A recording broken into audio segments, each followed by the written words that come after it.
Being stuck in survival mode sucks, to put it lightly. It means that your body is constantly on edge. You can't ever settle down. There's this underlying feeling of anxiety or nervousness or bracing. And often people who develop chronic conditions like ME/CFS, long COVID, POTS, fibromyalgia, MCAS, and chronic anxiety all suffer from a nervous system that is stuck in survival mode. But fortunately, these things don't mean that you're doomed forever and you don't have to stay stuck in survival mode for the rest of your life. There is a way out. And today I'm going to teach you the actual process that your nervous system can follow to feel safe again. There's so much advice out there about regulating your nervous system. Do the breath work, do the ice baths, do the vagus nerve toning. And a lot of people do these things. They obsessively try these things and they still feel shitty or it backfires on them. And I've talked about this before. It's overall the intention behind these tools. But there is actually a simple framework that you can use to get out of survival mode, to signal safety to your nervous system. And it doesn't have to be a 12-step protocol that you have to do for 3 hours a day. You really don't need more tools. You need a simplified process. The nervous system needs simple, and the nervous system actually doesn't have anything wrong with it. That's important to note. We often think something's wrong with our bodies for falling ill or feeling copious amounts of anxiety, but it's actually just that your nervous system got the signal that there was danger and it really didn't ever switch off, so to speak. So it's important to know that we don't need to force ourselves out of it. We just need to teach the nervous system something new. I created a really simple framework that I've used for myself on healing MCAS, chronic panic attacks, and anxiety and more symptoms. And I've now used it with my clients for years, and it's very simple, challenging, but simple, easy to remember, and it's exactly what you need to follow in order to heal. With all that being said, keep in mind that I'm not a doctor and you should always consult your medical health practitioner if you have any health concerns. Okay, so this framework changed everything for me. It's called the 3 A's: acknowledge, allow, and adjust. And if you use these 3 A's consistently on your healing journey, I would be shocked if you didn't make a full recovery. Let's start with step 1, which is acknowledge.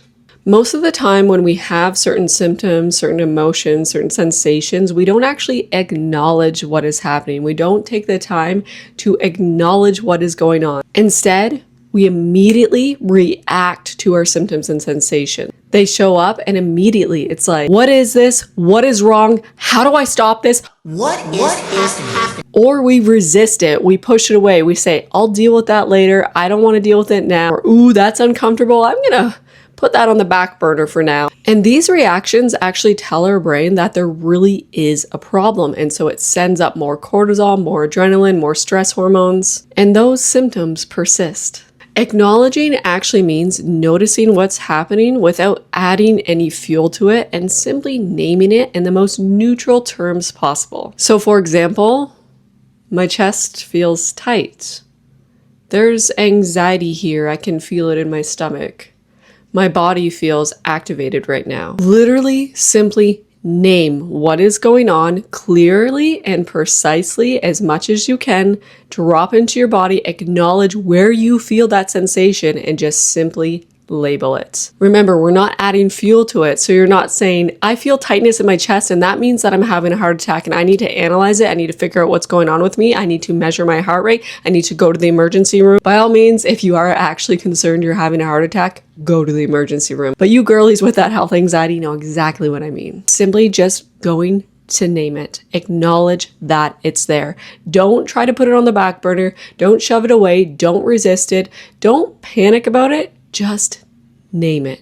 Believe it or not, this actually helps remove the alarm around this. But this doesn't work on its own, and that's why we move on to the second step, which really is the chunk of healing, the foundation, and that is called allow. Acknowledge and allow. Now, for some people, allowing can feel like giving up, but it's not. Allowing means allowing the sensation to be there without fighting it. Allowing yourself to really feel the sensation, the emotion, the feeling, the symptom, whatever it is, really feel it, drop into your body and sit with it. just for a few seconds. Some people get confused because allowing is a practice that you really need to do consistently before you really get the hang of it. And it can be really challenging at first because the last thing that you want to do is allow a sensation that's uncomfortable, to put it lightly, to be there. We naturally want to resist anything that feels uncomfortable and challenging, and that makes sense. But allowing is the opposite of that. So in order to allow, think of all the areas in which you resist your symptoms and sensations. When you get a symptom, what do? Do you start Googling immediately? Do you start analyzing it? Do you start trying to fix it?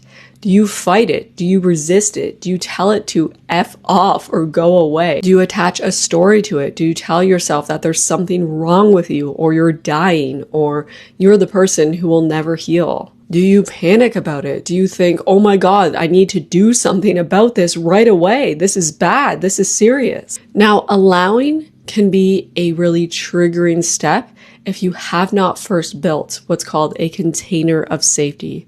So if you have not done that yet, I want you to go check out my last video. It tells you exactly how to do that, because it's important that we build our window of tolerance before we start leaning into and allowing the sensations, symptoms, and feelings. But once you've done that, once you've shown your nervous system little pockets of safety, allowing is literally the key to healing and changing your brain and body's response to your symptoms. When you allow, you ask yourself, can I just let this symptom or sensation be here right now, even just for a moment?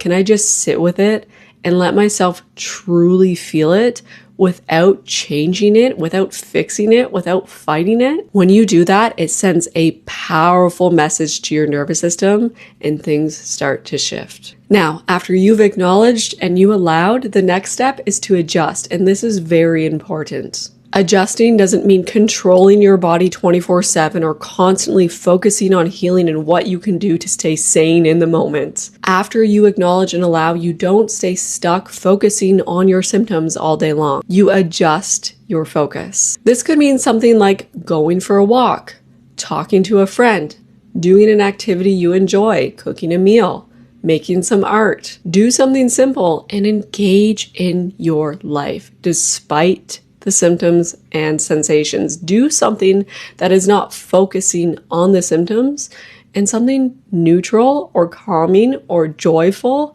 that brings you a sense of living real life again. In this moment, you're showing your brain that you are okay enough to live your life. And sometimes for some people who are bedbound with chronic illness, this might come in small, titrated moments. It might mean you can sit up in bed for a few minutes, or you can watch a couple minutes of a show, or you can listen to some music, or you can walk to the mailbox and back.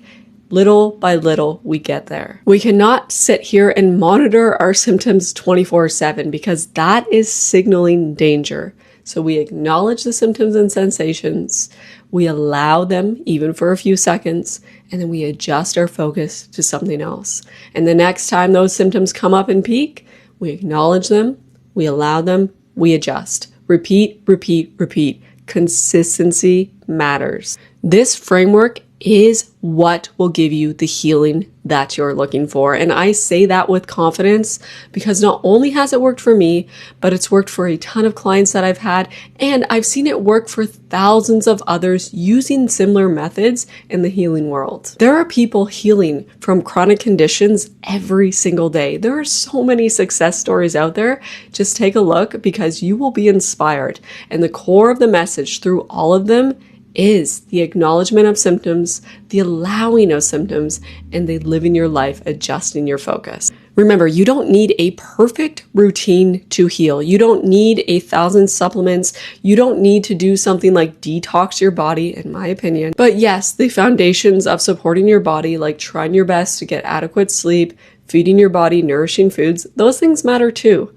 And then the bulk of it, the huge framework of it, is acknowledge, allow, and adjust. Remember, you get out of survival mode by changing how your nervous system responds to these symptoms and sensations over and over and over again, because that is the most powerful message of safety that you can send. If you want to dive super deep into these steps, I created my program called Brain Body Reclaim.